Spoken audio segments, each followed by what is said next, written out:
I'm Michael Green, that's Kyle, and there's a lot to cover, so let's just get to it. Live from Sacramento, California. Alexa Bliss enters the arena and joins the rest of the women's division in a red-carpeted ring. She lambasts the other women of the division until finally she ends up on top of a literal pedestal. Bayley flips the pedestal and then starts raining blows on Alexa. Everyone joins in! It's now a clusterfuffle. It's time for 4-on-4 tag team action. Nia is getting really good at throwing Sasha around. Bayley gets the tag and just starts going berserk on Alexa. Alexa rakes Bayley's eyes and then gives her the DDT. Alexa, Alicia, Nia, and Emma win. Enzo brags about beating Big Gal and Andy at Payback. Enzo goes up to the top rope. Carl Anderson pulls the rope. Big Cass chases Anderson. Gallows slams Enzo. Luke Gallows wins.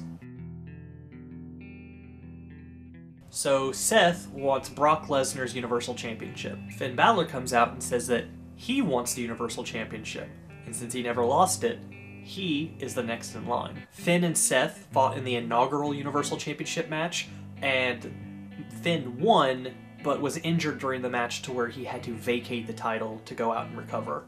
Then Dean Ambrose comes out and says that his Intercontinental Championship is the most important title on Raw, and that they should be fighting for his title.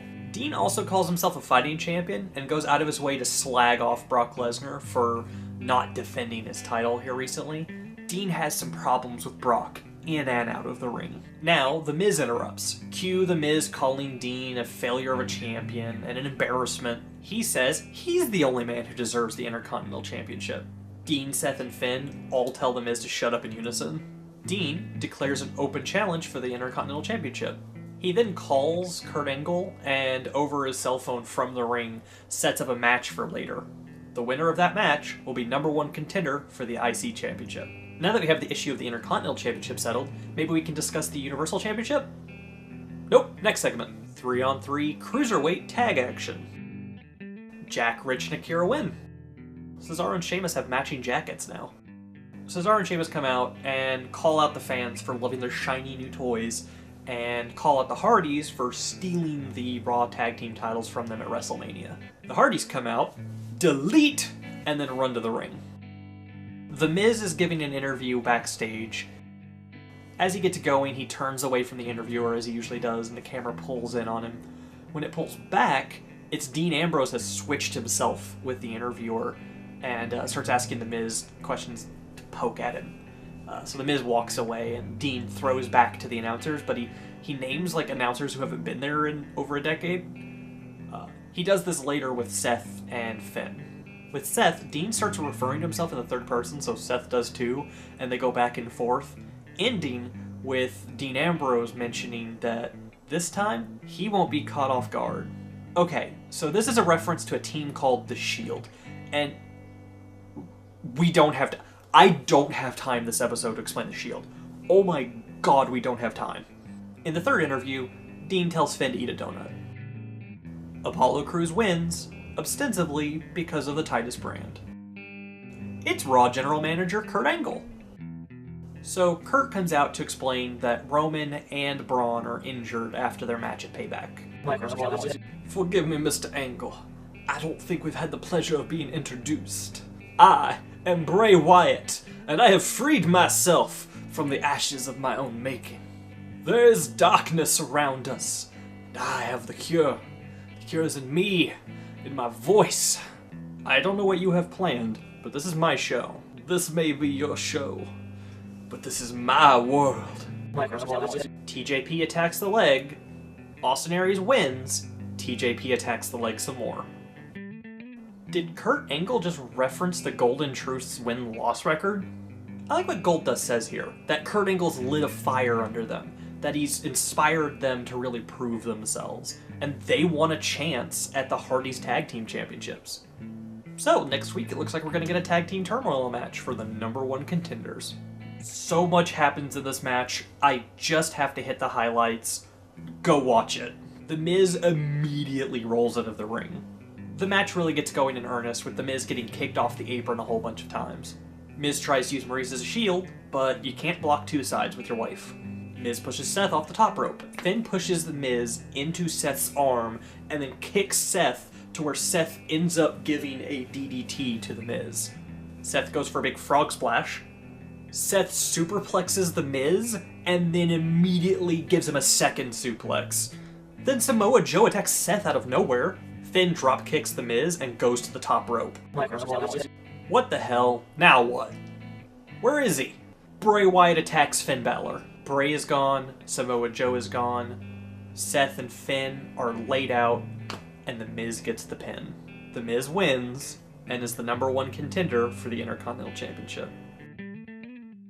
Live from Fresno, California. Oh, this episode's gonna be 1,000,000 hours long. Let's do this. Earlier in the day, Shane takes the stolen title back from Jinder Mahal. Shane enters the arena, welcomes Chris Jericho to SmackDown. Welcome to the show of Jericho. Smack it down, man. Shane sets Kevin Owens and Chris Jericho's rematch for the United States Championship for later in the night. Then AJ Styles comes down to the ring. I like that AJ reminds Jericho of Y2AJ, their tag team from a year ago. You know what happens, AJ?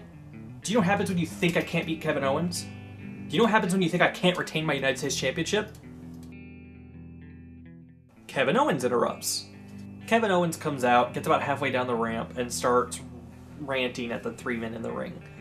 He rants at AJ, and then as he starts to move to Shane, AJ just rolls out of the ring and Terminator walks at KO. They fight. Thanks to his minions, Jinder wins. Aiden English is literally singing his own praises. Ty Dillinger wins. Chris Jericho's being interviewed by Renee Young as a crying Aiden English walks by. You know what happens when you cry on SmackDown? You just made the list! And you too, Renee. Charlotte's being interviewed when she's suddenly attacked by the creatively named Welcoming Committee. The match starts with no Charlotte. Looks like Naomi has a handicap match on her hands. That being said, she does a really good job controlling the ring for a while. Charlotte finally comes out, obviously injured, and makes her way down the ramp to the ring. Charlotte gets the hot tag, fights for a while. Naomi gets the hot tag, fights for a while. Natalya and James Ellsworth help distract, and Carmella gets the roll-up. Natalya and Carmella win. The Welcoming Committee proceed to start kicking the crap out of Naomi and Charlotte. By God, that's Becky's music! So earlier in the night, the Welcoming Committee had asked Becky to join them. And she seemed kind of on the fence about it. And now she seems like she's going to join them, until she attacks them. They proceed to kick the crap out of Becky. Sin Cara's new ring gear doesn't save him. Dolph Ziggler wins. Tyler Breeze and Fandango, the team of Breezango, are currently going as the Fashion Police. They get a Law and Order style intro, and then we are treated to a video from inside of their office where they have wanted posters of different wrestlers for their different crimes against fashion. And it's perfect. It's perfect in every way. With AJ Styles banned from ringside.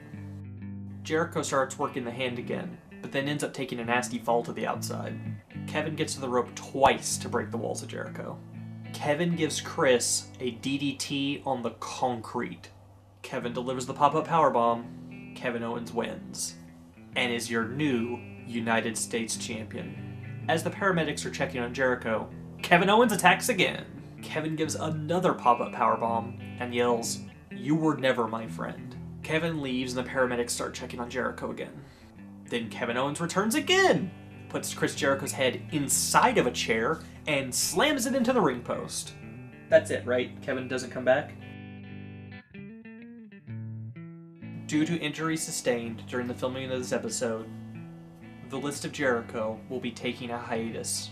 Looks like we're going to get to see the face that runs the place versus the face of America at Backlash.